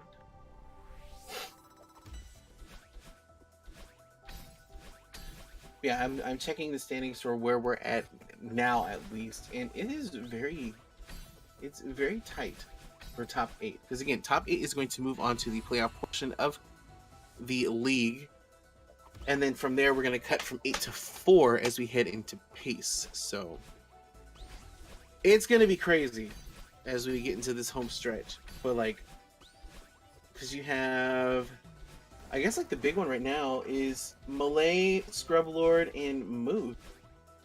Most notably Malay and Scrublord. Malay currently is in 8th place with 9 points, and Scrublord has 8. with a record of 6-6 versus Malay's 5-7. So it's gonna be really close. And I'm trying to remember if how their match go if they played against each other, because a tiebreaker could come into effect.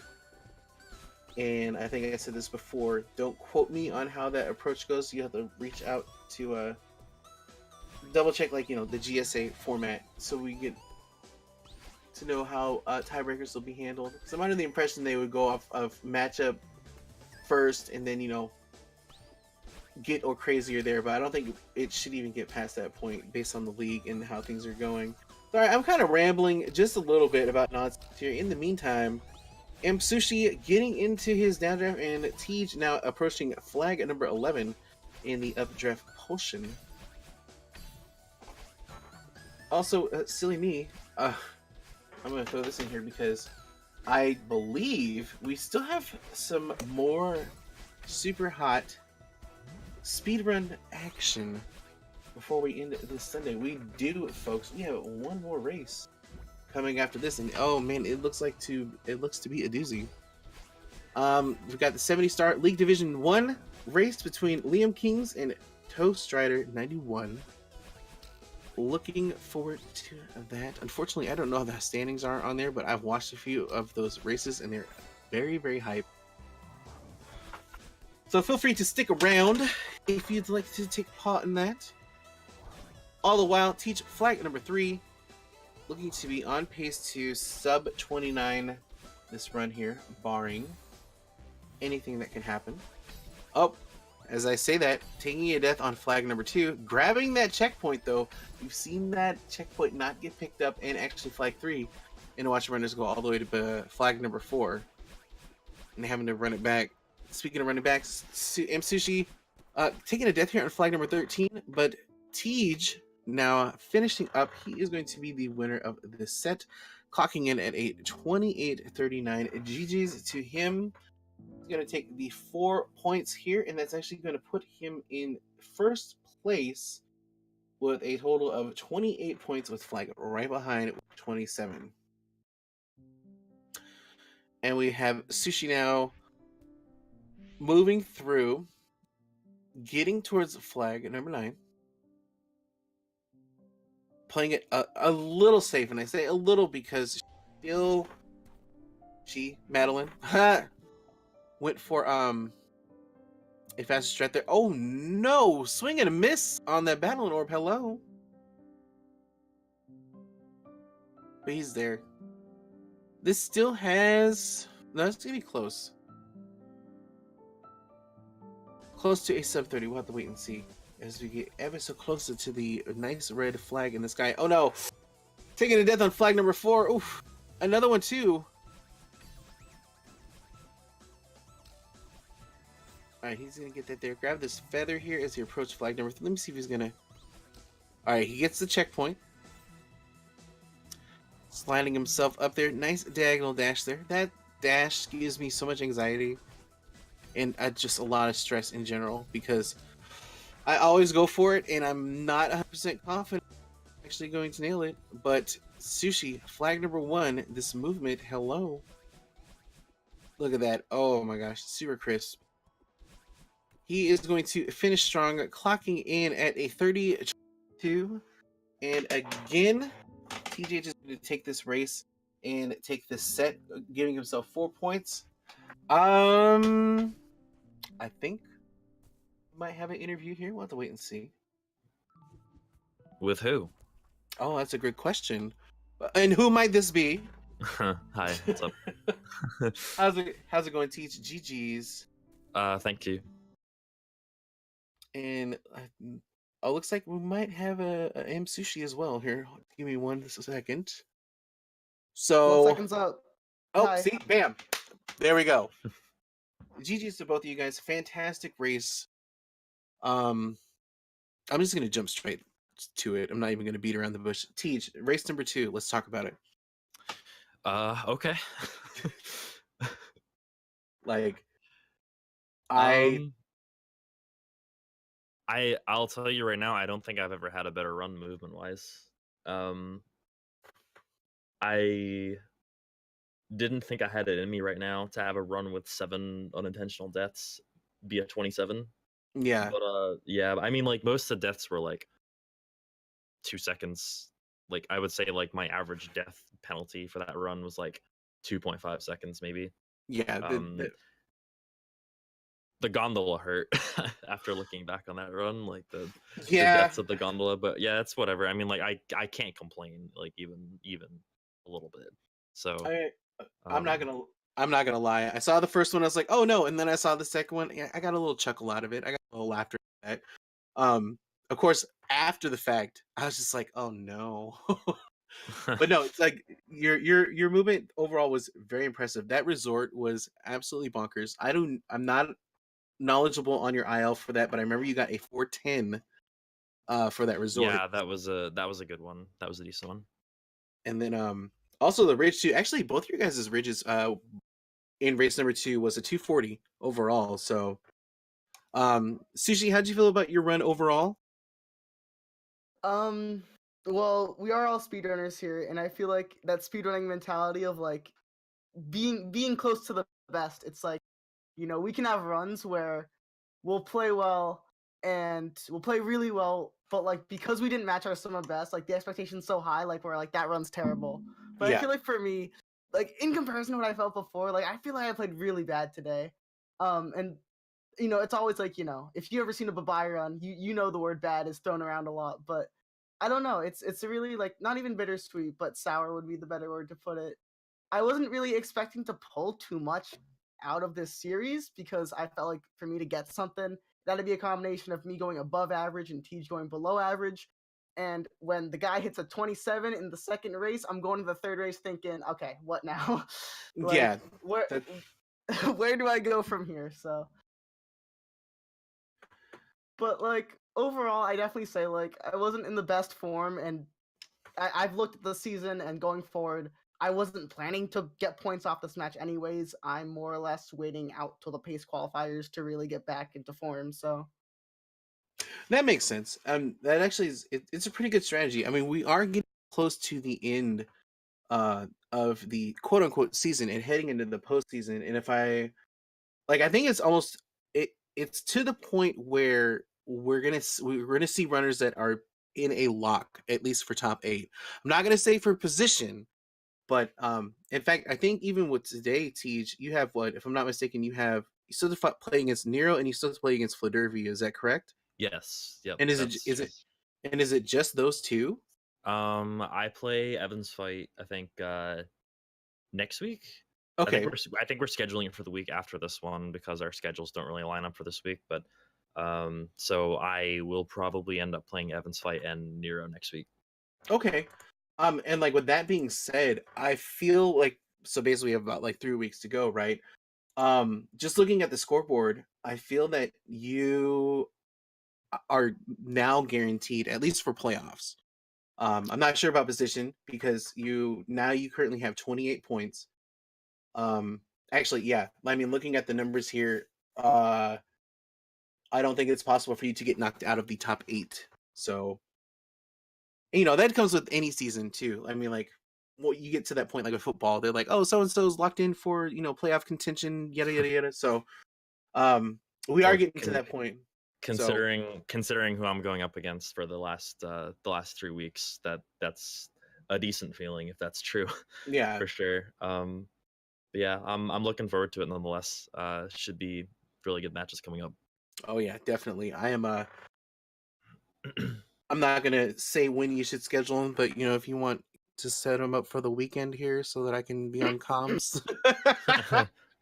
Just saying, I'll just try saying. my best, FC. Yeah, I'm not gonna twist your arm about it, but no, I'm definitely looking forward to those. I'm gonna have to try my best to maybe sneak it in at work and, and check them out if need be. And then Sushi as well. I feel that you're in contention also to make it into the top 8 as well. Who is set up? Who do you have left to play in your matches? Black Pair, we just scheduled like 20 minutes before this race, and then I also have to play Moose and Chai. Okay, I know you have a follow-up question, and the answer is I'm looking forward to playing Chai Kitty. What's really funny is, again, I've looked a lot about the league because instead of actually playing Celeste, I've looked about when I'm going to play Celeste because I'm really bad. I've been in this slump recently, but it's okay. And so I'm gonna be playing Chai Kitty the last week of the league and applying there are no major upsets. Looks like we're also good. Regardless of the result of that match, we're gonna be playing in the 4th seed versus 5th seed bracket for pace. So I'm really looking forward because he's such a good runner, and he's definitely like, in terms of like my progression as a player, where I just kind of, when the speed gaming tournament boomed, I just came out of nowhere.